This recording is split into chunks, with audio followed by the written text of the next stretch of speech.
Hello everyone. तो कैसे हो आप? तो मैं चिंतन देसाई आप सबका बहुत बहुत स्वागत करता हूं हमारे ये फिजिक्स चैनल में।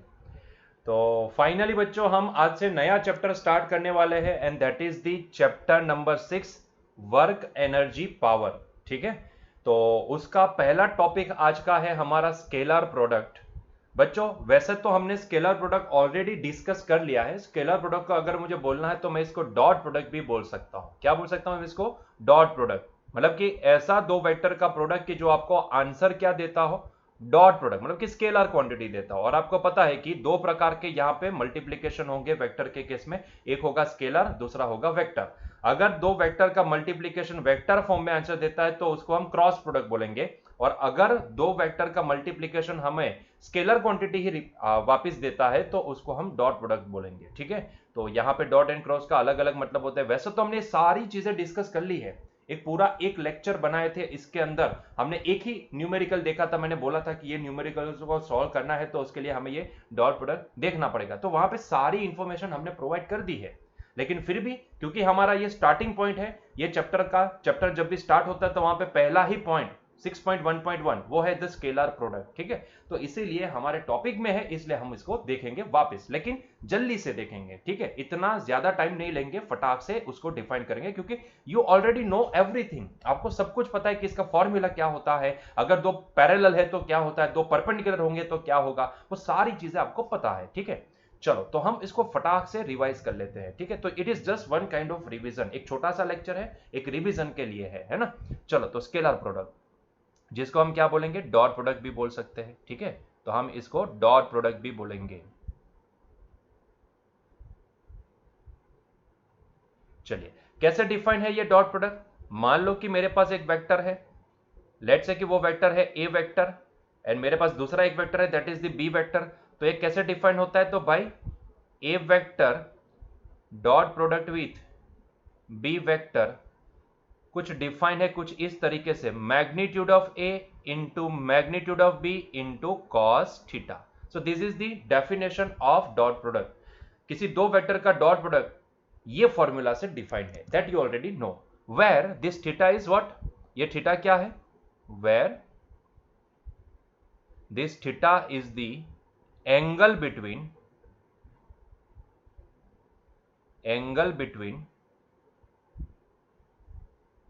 ओ sorry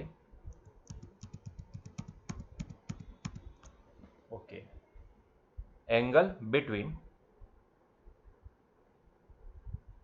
A vector and B vector.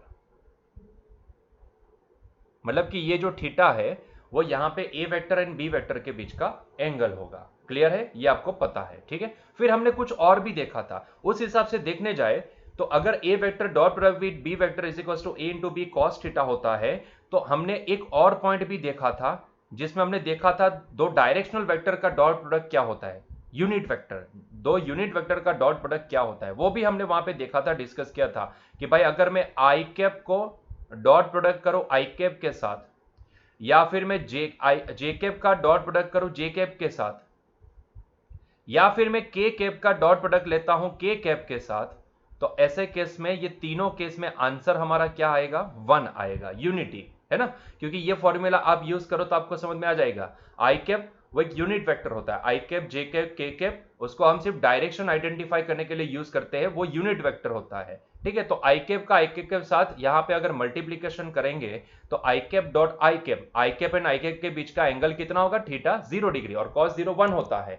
और ये फॉर्मूला लगाएंगे तो magnitude of I cap into magnitude of I cap into cos 0। तो आप खुद ही देख लो तो ये क्या होगा? Magnitude of I cap is 1, तो 1 इंटू कॉस 0 भी 1 होगा। तो आंसर क्या निकल के आएगा? 1 निकल के आएगा। ये सारी चीजें हमने डिस्कस कर ली है। ठीक है। तो हम इसको फटाक से देखेंगे।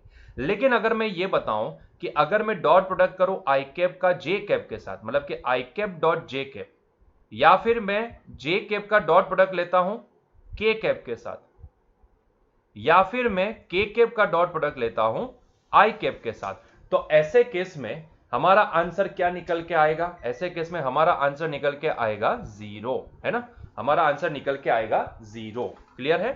चलो, उसी तरीके से अगर हमें उल्टा लिखना है तो ऐसे केस में क्या करेंगे?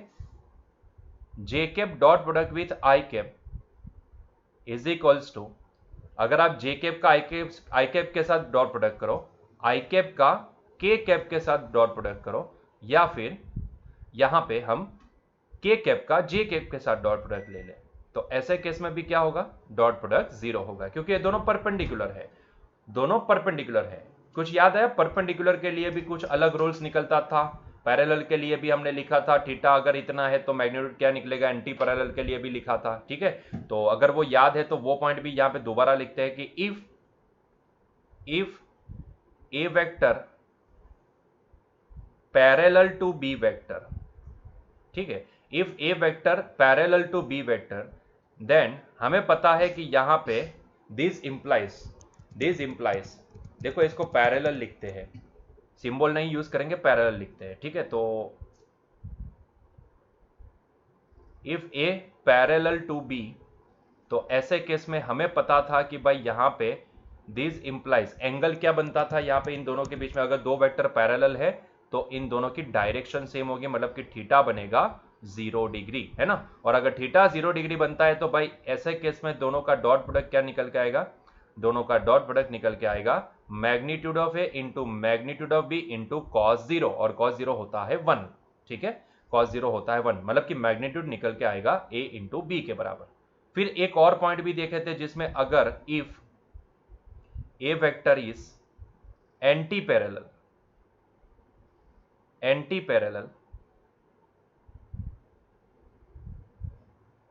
टू बी वेक्टर, अगर एंटी पैरेलल है तो इसका मतलब यह होता है कि दोनों के बीच का एंगल क्या बना होगा, 180 डिग्री। और अगर एंगल 180 डिग्री है तो आपको पता है cos 180 क्या होता है, -1 होता है, तो ये A vector dot product with B vector हम क्या लिखेंगे, माइनस ए बी लिखेंगे, है ना, ये माइनस ए बी होगा। क्लियर है, ठीक है। तो ये सारी चीजें आपको पता है, ठीक है। एक और पॉइंट भी यहां पे हम देखे थे, if A vector perpendicular to B vector, अगर दोनों एक दूसरे के परपेंडिकुलर है तो इसका मतलब यह होता है कि दोनों के बीच का एंगल क्या बनेगा, 90 डिग्री। और अगर एंगल 90 डिग्री बन रहा है तो इसका मतलब यह होता है कि भाई यहां पे cos 90 हो जाएगा 0, मतलब कि A vector dot product with B vector हमारे पास क्या आएगा, 0 आएगा, ठीक है। तो क्या इतनी चीजें आपको याद है, हमने इतनी चीजें वहां पे डिस्कस की थी, बहुत ही डिटेल में डिस्कस की थी, है ना। हो सकता है आपने वो लेक्चर नहीं देखा हो तो प्लीज एक बार जाके देख लीजिएगा, हमने वो सारी चीजें डिटेल में एक्सप्लेन की थी, ठीक है। ये एक जस्ट छोटा सा एक रिवीजन जैसा होगा आज का लेक्चर, ठीक है। तो ये सारी चीजें हमें पता है। अभी मेरा क्वेश्चन ये है कि क्या यहां पे डॉट प्रोडक्ट के लिए कॉम्यूटेटिव लॉ सही रहेगा कि नहीं रहेगा, क्या ये ओबे करता है कॉम्यूटेटिव लॉ को कि नहीं करता है, चलिए देख लेते हैं, ठीक है। Commutative law, is it valid for this scalar product और नॉट, ठीक है। तो चलिए चेक कर लेते हैं। तो अभी हम डिस्कस करेंगे कॉम्यूटेटिव लॉ, ठीक। चलो, तो कॉम्यूटेटिव लॉ,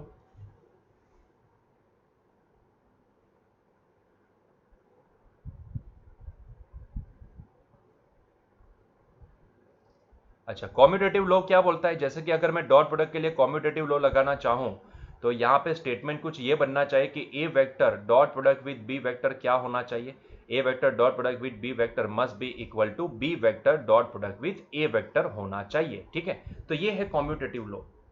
लेकिन क्या ये सच में वैलिड है, तो वो चेक करने के लिए हमें इसका प्रूफ देना पड़ेगा, हमें प्रूव करना पड़ेगा ये सारी चीजें, ठीक है। तो इसको प्रूव करने के लिए मैं क्या करता हूं, मैं लेफ्ट हैंड साइड ले लेता हूं, let's consider left hand side. तो अगर मैं इसकी लेफ्ट हैंड साइड लेता हूं तो A vector dot product with B vector मैं इसको लिख सकता हूं, ठीक है। तो ये हो जाएगा A vector dot product with B vector. अच्छा, बहुत ही बढ़िया। इसका अगर मैं फॉर्मूला लगाता हूं तो it is nothing but magnitude of A into magnitude of B into cos theta. अभी देखो, magnitude of A into magnitude of B into cos theta, अगर मुझे इसको लिखना है तो क्या मैं magnitude of B into magnitude of A into cos theta भी तो लिख सकता हूं, ठीक है। आप 2 इंटू 3 करो या 3 इंटू 2 करो, जवाब तो वही रहेगा, क्योंकि हमने डॉट प्रोडक्ट को अभी सिंपल मल्टीप्लीकेशन के फॉर्म में लिख दिया है ना। तो यहां पे जवाब तो सेम रहेगा। तो लेकिन अगर उसको मैं अगर फॉर्मूला के तौर पे देखो तो ये तो हो जाएगा B vector dot product with A vector, है ना। तो ये तो कुछ मैं इस तरीके से लिख सकता हूं कि it is nothing but B vector dot product with A vector, मतलब कि देखो ये तो आरएचएस आ गया ना, it is equivalent to RHS, है ना। मतलब कि हम ये बोल सकते हैं कि जी हां, यहां पे वेक्टर डॉट प्रोडक्ट के लिए, स्केलर वेक्टर के लिए, स्केलर मल्टीप्लीकेशन के लिए ये कॉम्यूटेटिव लॉ वैलिड है ना, कॉम्यूटेटिव लॉ वैलिड है। क्या आप इसी तरीके से एसोसिएटिव लॉ यहां पे प्रूव कर सकते हो? ठीक है, खुद से ट्राई करना है, होमवर्क में एसोसिएटिव लॉ आपको प्रूव करना है, ठीक है, और प्रूव करके मुझे बताना है कि क्या सच में वो प्रूव होगा कि नहीं होगा, वैलिड है कि नहीं है। क्लियर है? चलो सेकंड देखते हैं, distributive law. Distributive law, associative law आपको खुद से ट्राई करना है, तो हम यहां पे अभी डिस्ट्रीब्यूटिव लॉ की बात करेंगे इसके लिए।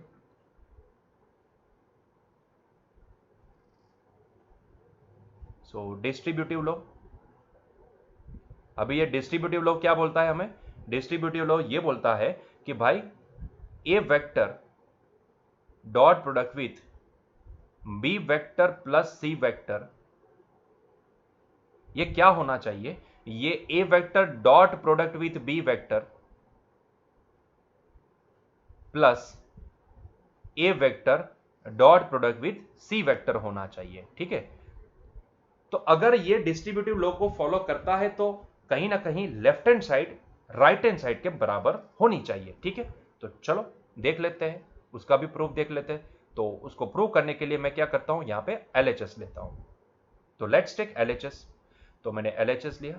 LHS क्या है मेरा? A vector dot product with B vector plus C vector. ठीक है, चलो मान लो कि इन दोनों का जो भी एडिशन है उसका मैग्नीट्यूड निकल के आता है लेट्स से बी प्लस सी। ठीक है, मुझे नहीं पता है कि उसका एडिशन क्या निकल के आएगा, लेकिन मान लो कि अगर वो दोनों एक ही डायरेक्शन के वेक्टर है तो ऐसे केस में इन दोनों का एडिशन मेरे पास निकल के आता है लेट्स से बी प्लस सी। ठीक है, तो इन दोनों का एडिशन मेरे पास निकल के आता है बी प्लस सी के बराबर। ठीक है, मुझे नहीं पता है, एक्चुअली मुझे नहीं पता है कि भाई उसका एडिशन जो भी होगा रिजल्टेंट वेक्टर कौन सी डायरेक्शन में आएगा, मुझे डायरेक्शन से लेना देना नहीं है। लेकिन मैं ऐसा बोल देता हूं कि भाई मान लो कि अगर ये दोनों, ध्यान से सुनना, अगर ये दोनों इस तरीके से मुझे आंसर देते हैं ताकि मुझे इसका रिजल्टेंट मिलता है बी प्लस सी के बराबर, है ना, बी प्लस सी के बराबर, मतलब कि दोनों एक ही डायरेक्शन के वेक्टर है। तो if B and C both are in the same direction, तो ऐसे केस में इनका रिजल्टेंट क्या निकल के आएगा? जरा सोचो, इनका रिजल्टेंट वेक्टर क्या निकल के आएगा?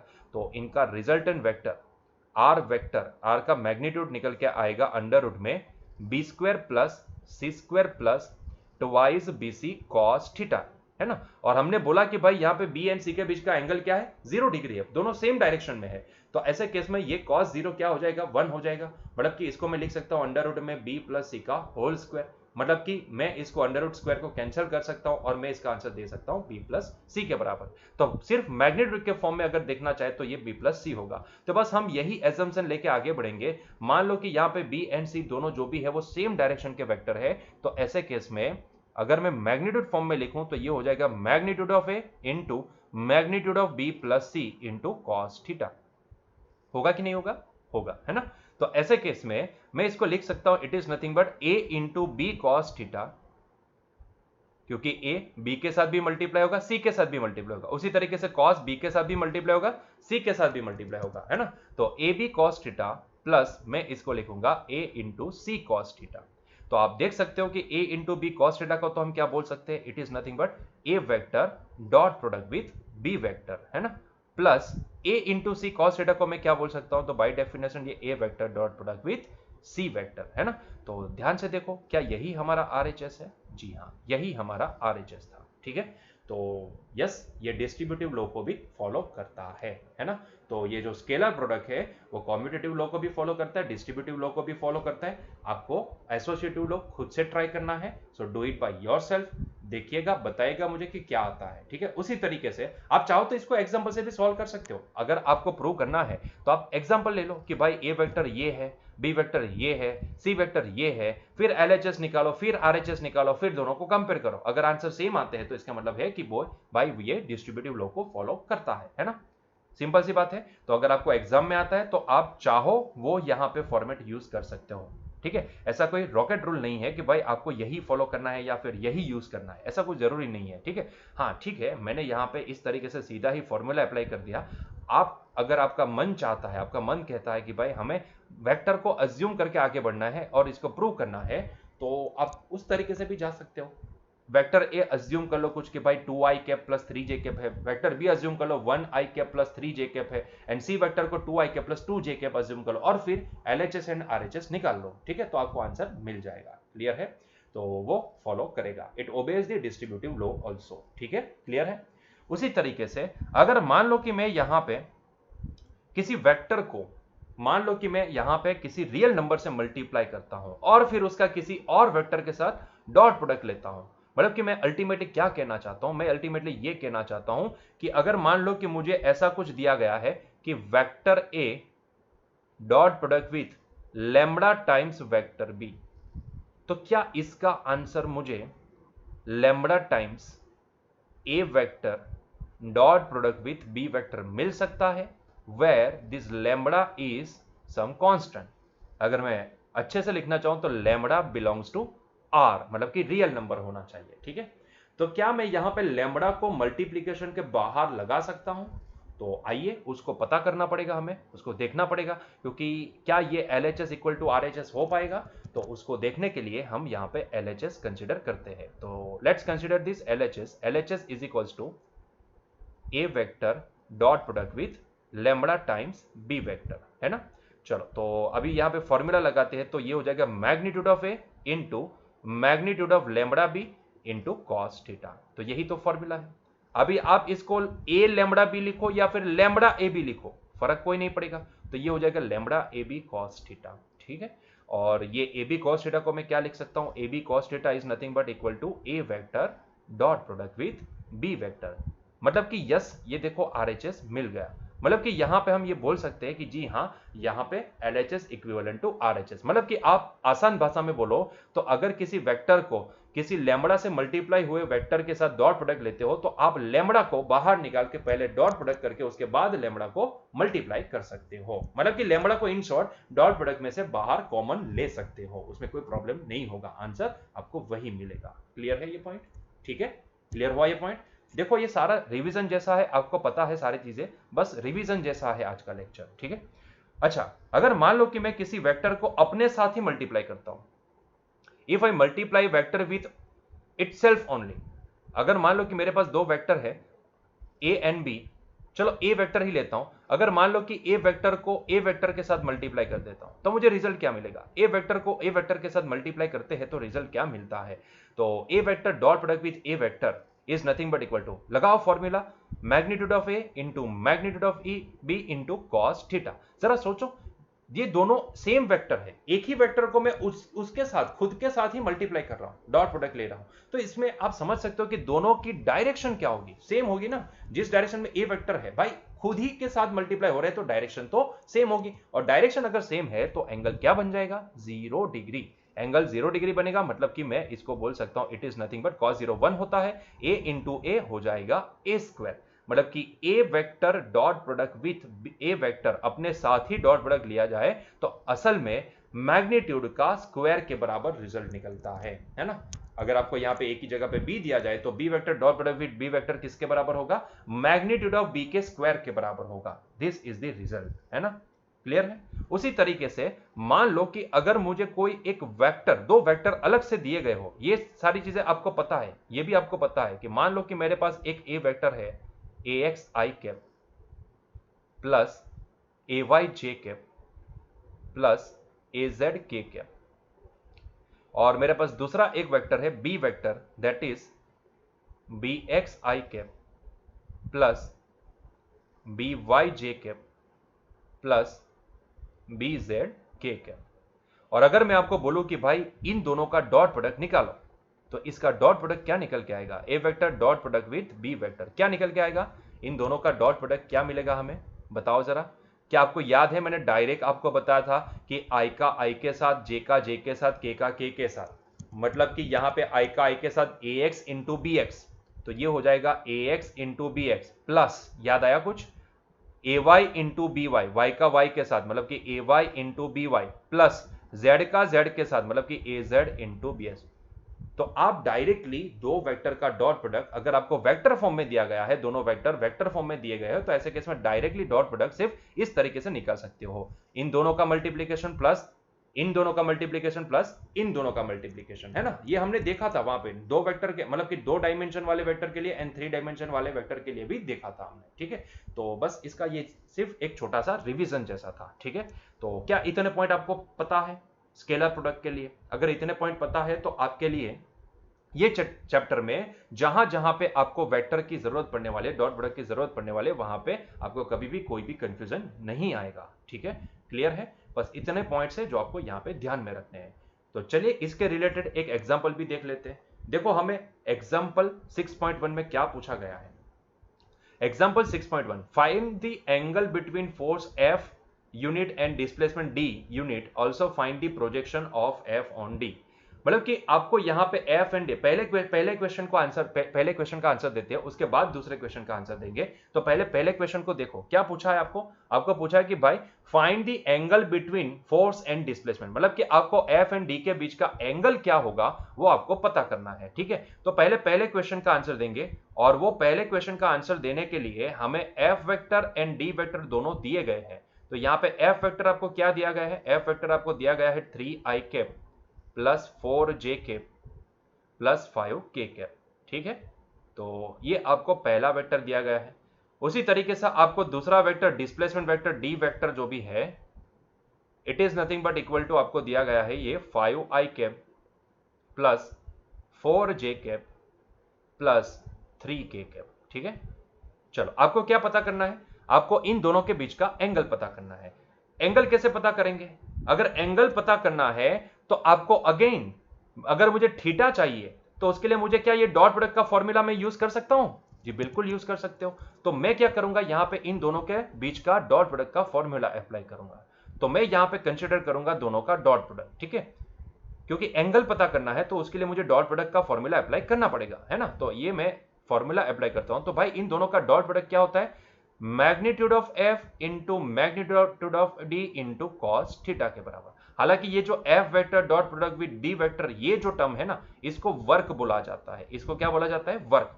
लेकिन वो आगे देखेंगे, इसके बाद वाले टॉपिक में यही देखने वाले वर्क क्या होता है, ठीक है। तो वहां पे हम इसको डिटेल में डिस्कस करेंगे। अभी के लिए सिर्फ इसका डॉट प्रोडक्ट निकालते हैं just to find out the angle. मुझे मतलब कि मेरा इंटेंशन है थीटा फाइंड आउट करना। तो एक काम करता हूं, मैं पहले कॉस थीटा को सब्जेक्ट बना देता हूं, ठीक है। तो यहां से कॉस थीटा को मैंने सब्जेक्ट बनाया। Cos theta is equals to, ये हो जाएगा F vector dot product with D vector divide by magnitude of F into magnitude of D. Clear है ये? ठीक है। चलो अभी इन दोनों का डॉट प्रोडक्ट, न्यूमरेटर में तो डॉट प्रोडक्ट है, तो ये हो जाएगा 3i cap plus 4j cap plus 5k cap dot product with D vector क्या दिया गया है? 5i cap plus 4j cap plus 3k cap, ठीक है। चलो divide by magnitude of F. F का मैग्नीट्यूड क्या होता है भाई? वेक्टर का मैग्नीट्यूड क्या होगा आपको पता है? मैग्नीट्यूड ऑफ एफ, जिसको हम सिर्फ एफ भी बोल सकते हैं या फिर मॉड में एफ वेक्टर भी बोल सकते हैं। तो ये मैग्नीट्यूड कितना निकल के आएगा? अंडर रूट में एक्स कंपोनेंट का स्क्वायर, मतलब कि 3 का स्क्वायर प्लस 4 का स्क्वायर प्लस 5 का स्क्वायर। कुछ याद आया आपको? अच्छा, 5 का स्क्वायर क्या होता है? 25, 4 का स्क्वायर 16, 3 का स्क्वायर 9, तो 25 प्लस 16 प्लस 9, ये क्या हो जाएगा भाई? वो 50 हो जाएगा। तो ये आएगा अंडर रूट 50, ठीक है। उसी तरीके से अगर आप ये डी वेक्टर का मैग्नीट्यूड निकालते हो तो इसका मैग्नीट्यूड क्या आएगा? अंडर रूट में देखो 5 का स्क्वायर प्लस 4 का स्क्वायर प्लस 3 का स्क्वायर, ये सारी चीजें हमने वेक्टर में डिस्कस कर ली है। तो ये हो जाएगा, ये भी कितना? अंडर रूट 50, ठीक है। तो ये भी अंडर रूट 50। तो देखो f का मैग्नीट्यूड एंड d का मैग्नीट्यूड क्या आया? दोनों अंडर रूट 50 आए। तो ये हो जाएगा under root 50 multiply by under root 50। Clear है? चलो, so it is nothing but equal to, अभी देखो इन दोनों का डॉट प्रोडक्ट अभी ही मैंने समझाया। अगर आपको ऐसे डायरेक्टली अगर डॉट प्रोडक्ट करना है तो ऐसे केस में आप क्या करोगे? हाँ, आई का आई के साथ वाई, जे का जे के साथ एंड के का के साथ डॉट प्रोडक्ट ले लो, मतलब कि मल्टीप्लीकेशन, है ना। तो A X into B X plus A Y into B Y plus A Z into B Z. तो डायरेक्टली अप्लाई करो, यहां पे डायरेक्टली अप्लाई करेंगे 3 into 5 plus 4 into 4 plus 5 into 3, बात खत्म, ठीक है। तो ये हो जाएगा 3 into 5, 3 into 5 plus 4 into 4, 4 into 4। Okay, एक सेकंड, थोड़ा बैटरी चार्ज करना पड़ेगा हमें, just a second. Okay, so 3 into 5 plus 4 into 4 plus 5 into 3, ठीक है, प्लस 5 इंटू 3 डिवाइड बाय, देखो under root 50 into under root 50, ये क्या हो जाएगा, अंडर रूट में 50 का स्क्वायर, और square under root cancel out, तो ये हम लिख पाएंगे 50 ओनली, ठीक है। तो चलो ये 5 3 जा 15 होगा, 4 4 जा 16 हो जाएगा, एंड 5 3 जा 15 हो जाएगा। तो ये 15 प्लस 16 डिवाइड बाई 50, और ये हो जाएगा 46 divide by 50। So this is the 46 divide by 50, ठीक है। तो cos थीटा की वैल्यू बच्चों हमें कुछ इतनी मिलती है, cos थीटा की वैल्यू हमारे पास कितनी आई, 46 डिवाइड बाई 50। अगर आप चाहो तो इसको आप लिख सकते हो कुछ इस तरीके से भी, आपके पास कैलसी है तो आप इसका इस्तेमाल कर सकते हो। 46 डिवाइड बाई 50 वो हमारे पास आता है कुछ 0.92। ओके, एक सेकंड, अच्छा, okay okay, there is a mistake, I am sorry for that, there is a mistake. यहाँ पे 3i cap plus 4j cap minus है, यहाँ पे देखो ये प्रिंटिंग में आया नहीं है एक्चुअली, यहाँ पे ये माइनस है, minus, it is minus, sorry for that, it is minus, it is minus, ये माइनस होगा, है ना, तो ये माइनस है। Okay, I am sorry for that, ये माइनस है, लेकिन ये मैग्नीट्यूड तो सेम ही होगा, क्योंकि माइनस का स्क्वायर प्लस ही हो जाता है, लेकिन लिखने के लिए हमें यहाँ पे लिखना पड़ेगा, ठीक है। यहाँ पे प्रिंटिंग में नहीं आया था, ये प्रिंटिंग मिस्टेक है एक्चुअली ये क्वेश्चन के अंदर।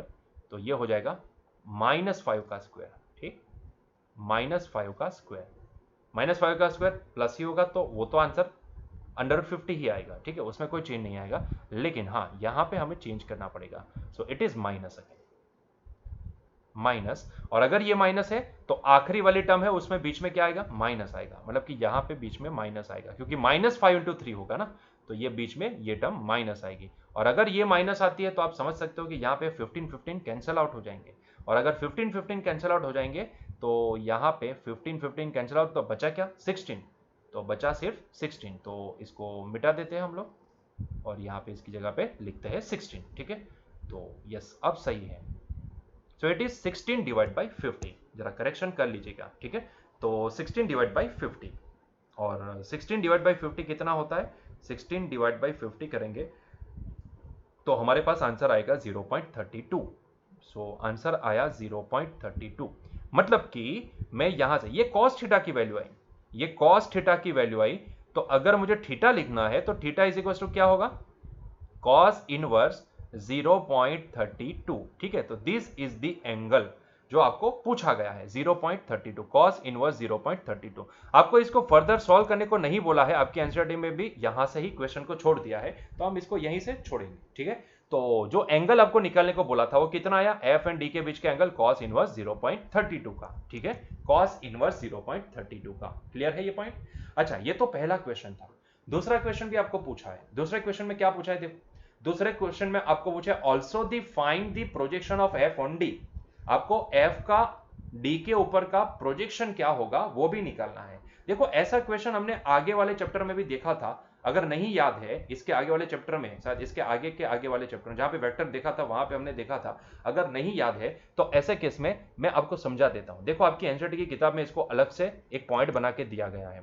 मान लो कि आपके पास ये एक वेक्टर ए है और ये एक वेक्टर बी है, ठीक, ये ए वेक्टर है, ये बी वेक्टर है, और दोनों के बीच का एंगल क्या है, थीटा है, ठीक है।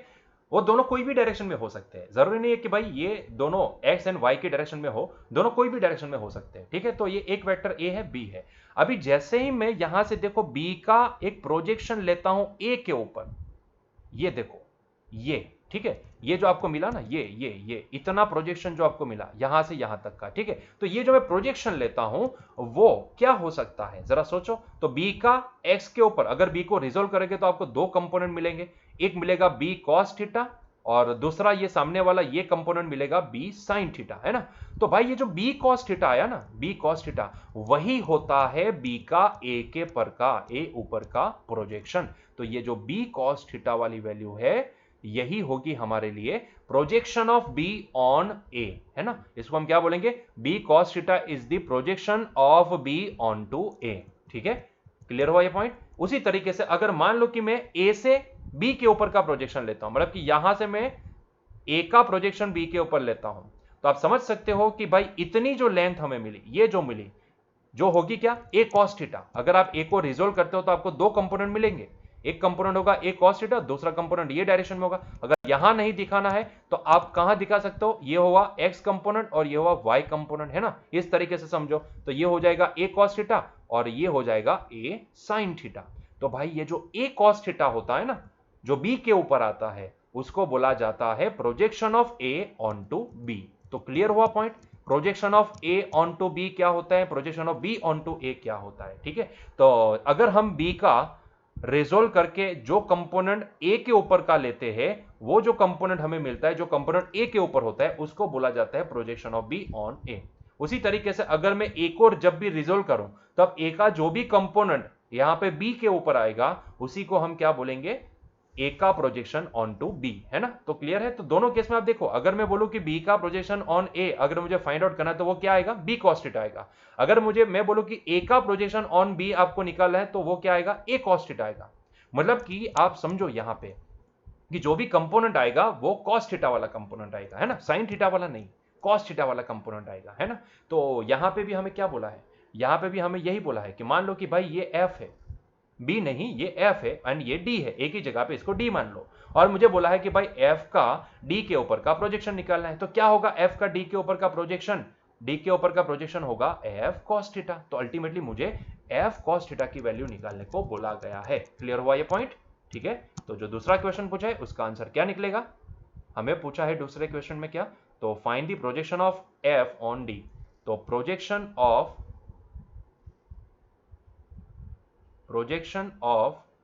f on d क्या होगा, it is nothing but equal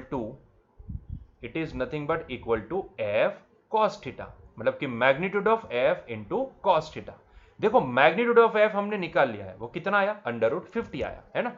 तो ये आया √50 और कॉस थीटा की वैल्यू हमारे पास क्या आई, देखो कॉस थीटा तो हमने निकाल लिया था, दैट इज 0.32।